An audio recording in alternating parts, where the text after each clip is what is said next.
Something is happening in the California desert, and it doesn't feel normal. Indian Wells was supposed to be elegant, predictable, a polished stop on the tennis calendar where the crowd applauds politely and the hierarchy rarely shifts. But this year, the energy feels different, louder, restless. Ticket sessions linked to one specific name have been disappearing faster than anyone expected. Secondary markets are heating up, schedules are being quietly reconsidered, and at the center of it all is 20-year-old Filipina star Alexandra Eala. But this didn't start in California. The tremors were first felt overseas, in Dubai, when she stormed through a WTA 1000 draw and took out higher-ranked names with fearless aggression. The kind of run that forces commentators to stop mid-sentence and reevaluate what they're watching. Crowds weren't just watching, they were surging. Standing room evaporated, security lines stretched, online clips exploded. Longtime tennis insiders began murmuring that something unusual was unfolding, not just a hot streak, something bigger. And then the discussion started. Former ATP names, analysts, even marketing executives began asking a surprising question. Is she quietly becoming one of the biggest global draws in women's tennis right now? It's a bold claim, maybe even premature, but the fact that it's being asked at all tells you the momentum is real. Some reports suggest tournament organizers have had to reconsider court placements based purely on expected turnout when her name appears in the schedule. That kind of gravity is rare, especially for someone still building her resume. Now bring that wave to Southern California. The Filipino diaspora in this region is one of the largest and most vibrant outside the Philippines itself. Entire communities that have waited decades to see a homegrown superstar break through in a global individual sport like tennis. And when representation finally arrives at the elite level, people show up. Families, students, overseas workers, second-generation kids who suddenly see someone who looks like them on the biggest stage. It becomes more than a match, it becomes a moment. But crowds alone don't win tournaments. The leap in her ranking didn't happen because of noise, it happened because of results. After that breakthrough run in Dubai, she climbed inside the top 40 for the first time.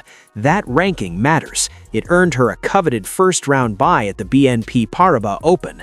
No grinding through an opener, no early ambush. She enters in the round of 64, rested and seated. That alone signals she's no longer just a prospect, she's being mathematically recognized by the system. And the surface might be working in her favor. Indian Wells is technically a hard court, but it doesn't play like most hard courts. The desert air is dry, the bounce kicks high, the surface grips the ball longer. That combination rewards heavy topspin and patience, it punishes rushed, flat hitting. And who thrives in high-spinning, grinding baseline exchanges? A left-handed player trained at the Rafa Nadal Academy, where heavy forehands and controlled aggression are built into the blueprint. Her looping cross-court forehand jumps shoulder high. Her angles open space slowly, then suddenly.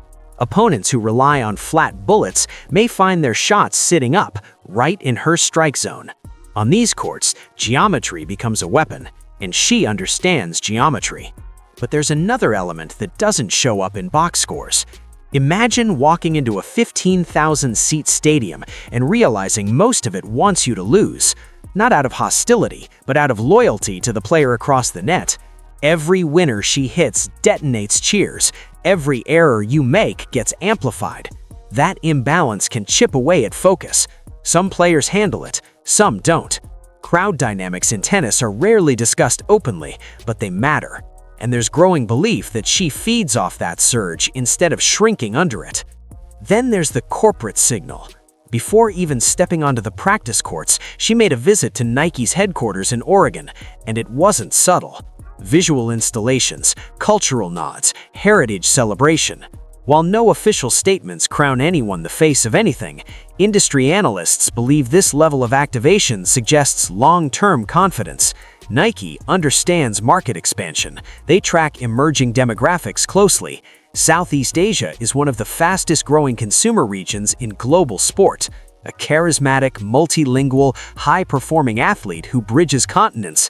That's strategic gold. Of course, endorsement attention doesn't guarantee trophies. But what makes this specific event intriguing is the pressure equation. At Indian Wells, she has 0 ranking points to defend, nothing to lose.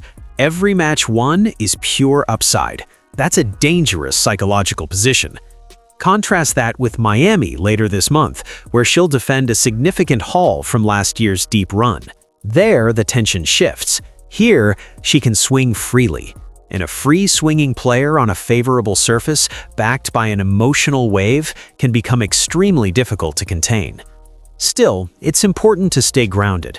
One tournament doesn't rewrite the entire hierarchy. The tour is stacked with established champions, world number ones, Grand Slam winners, elite tacticians who have survived far bigger storms. But what makes this moment compelling isn't a guarantee of dominance, it's the sense of acceleration, the feeling that we're witnessing a transition phase in real time. There's also a broader conversation at play. For years, tennis executives have talked about diversifying audiences, expanding into new regions, engaging younger demographics, breaking beyond its traditional country club image. Those goals are usually met with slow, incremental strategy, but sometimes a single athlete shifts the equation faster than marketing departments ever could. Representation can unlock viewership in ways advertising cannot. That's what makes this run fascinating. It's not just forehands and rankings, it's cultural gravity. It's new fans entering the ecosystem. It's families buying tickets who never considered attending a tennis event before. It's kids picking up rackets because they finally see possibility. Whether the momentum sustains long-term remains to be seen. Tennis history is filled with breakout moments that cooled. It's also filled with sparks that became eras.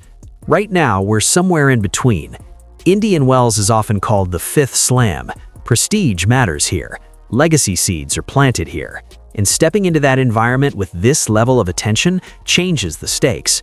Not because of hype alone, but because expectations begin forming among fans, brands, and perhaps most dangerously, within the player herself. Can she harness it again? Will the slow desert courts amplify her strengths? Can she convert that first-round bye into deeper momentum? How will a first tight third set feel under that much noise? Those are the questions no analytics department can fully answer. What's undeniable is this: the buzz is real, the tickets are moving, the conversations are growing louder, and the tennis world is watching closely. Because sometimes, you don't realize a shift is happening until it's already underway. And if this desert run turns into something even bigger, people may look back at this edition of the BNP Paribas Open and say this was the week the balance began to tilt. Not declared, not anointed, just unmistakably in motion.